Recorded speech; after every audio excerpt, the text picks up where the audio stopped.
because that is always going to be a win, because that is a fluid self-concept. Because it is impossible for people, even the people that are awakened, it is impossible to lose ego. Impossible. Impossible. You should not strive for it. Because of that, there is no such thing as an unhealthy ego. I will tell you this. A lot of people consider some people selfless, right? I don't know. The people that help others, the people that put others first, they're like, oh, she's so selfless. Selfless doesn't mean doesn't have an ego. Selfish doesn't mean has a terrible ego. Selfless people have an identity where they think of themselves as somebody who helps others. So the only thing that selfless people are is consistent with their identity.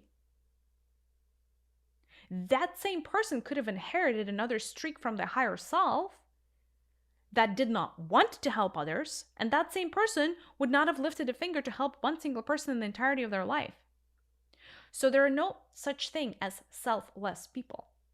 There are selfish people whose self-concept tells them that they must help others. Am I making sense? I guess I'm just trying to tell you that not everything is as black as white as you think.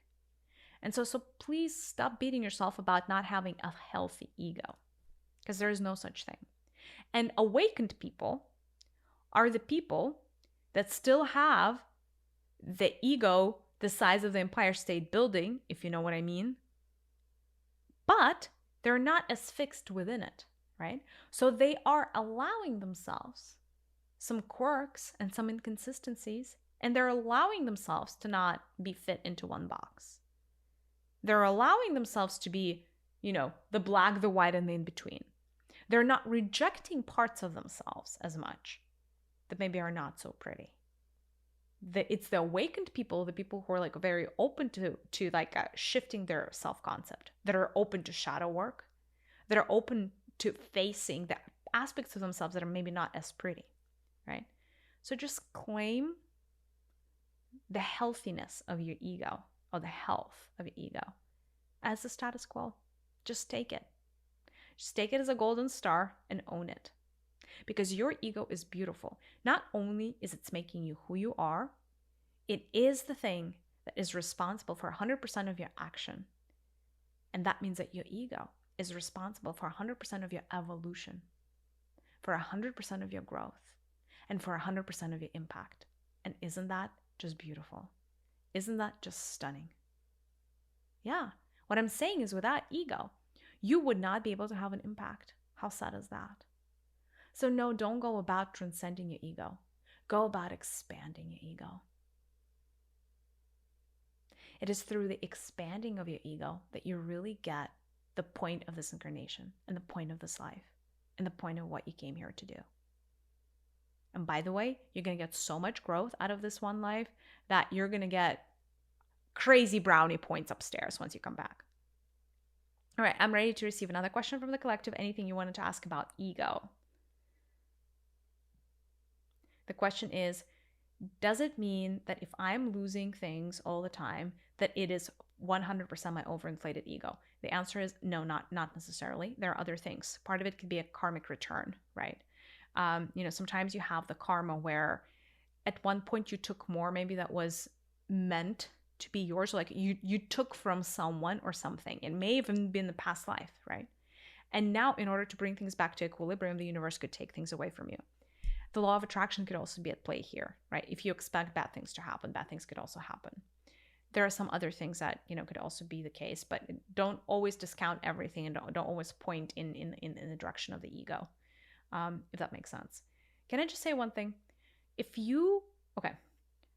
For those people that have like a low self-concept and that have that part of your ego missing, or like that part of the fullness of who you are missing, very often the part of you that is missing is the part of you that's going to be extremely instrumental in you hitting the North Star or getting to the end destination of this incarnation. That is why the universe is going to hyper focus you on all of the things that you're lacking, so you could fill up that void and finally get to the point where you can do what you set out to do. So actually, thinking that you're less than or not good enough is actually ego. It's actually your fixed self-concept playing a trick on you. It's actually your fixed self-concept playing you small or playing it small, right? So just get present to the fact that ego is not just an overinflated sense of self-worth, but it is an underinflated sense of self-worth also. If that makes sense. Okay. Cool. I have time for one more question from the collective. Anything you wanted to know about ego? The question is how to transcend ego. I love it. I just told you it's impossible. Now you're like, can you tell me how to transcend ego? Again, transcending ego is going to naturally happen when you die. I hate to say this, but it's true, right? Transcending ego naturally happens when you guys die. In other words, 100% of you are going to get there. That's the good news. If you're looking to transcend ego quickly, I mean, unless you wanted to die quicker, I don't know how you could do that, to be honest. And like, what would be the whole point of this, right? Because having a fixed identity serves you. It focuses you. Because otherwise, you would be in a hallway with 3 billion doors, and you would be like, I don't know what door is the correct one. Having a fixed ego enables you to know what is the correct door that you need to walk through. So in fact, freaking be grateful that you have an ego, because that gives you so much clarity, right? Because like your sense of self-worth, your identity, like the things that you know to be true about yourself, like they're not just randomly true. You're not randomly good at writing. You're not randomly good at public speaking. You're not randomly good at that sport. You're not randomly bad at things either, right? If you came here to be an athlete and your mother really wants you to be a violin player, you may try to play the violin till the cows come home, and you're going to like really be bad at it. And then you're going to develop this whole sense of like lack around playing the violin, but it's actually never been your door in the first place. So in fact, learn to work with your ego.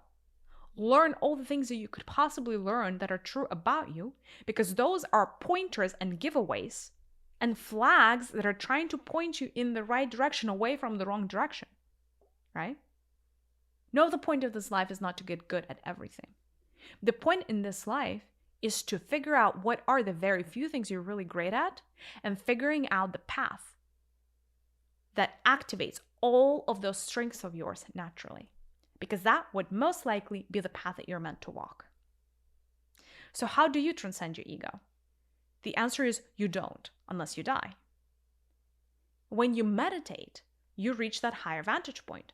So for shorter spurts in time, you may have perceptions, right? And you may shift your focus, and you may shift your assemblage point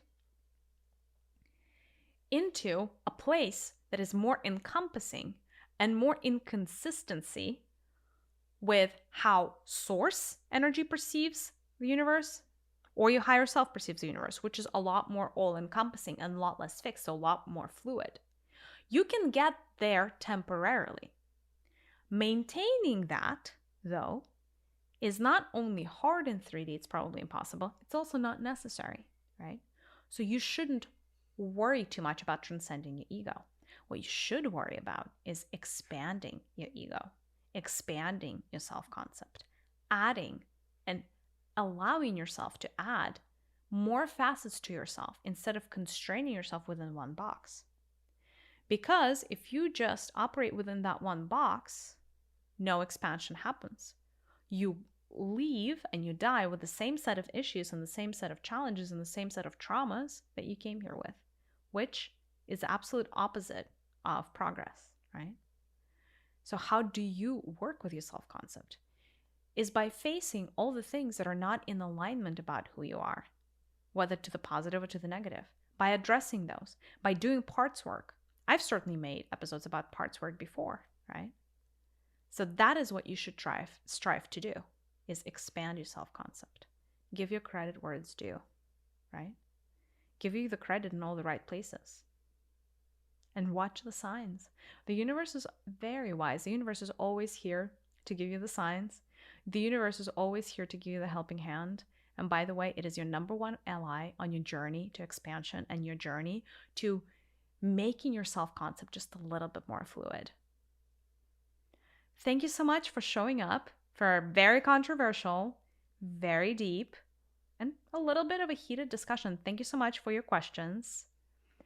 It sounds to me that we're going to have to do more episodes in the future on the concept of ego. I do hope this is going to provide some food for thought. And I just want to acknowledge you for sticking through to the very end. You are a little rock star. Let that become part of your self concept. Let that expand your horizons. I know intellectually this is a very challenging topic, right? Some of the things that I've said maybe don't naturally and organically fit into the framework of what you're used to thinking, perceiving, feeling, right? This is a very different perspective from the collective energy. So I commend you for sticking through. I commend you for having an open mind. And I know that this is going to be that first step on your path to personal growth and evolution. As always, I'm sending you so much love, and I will see you in the next episode. Thank you so much.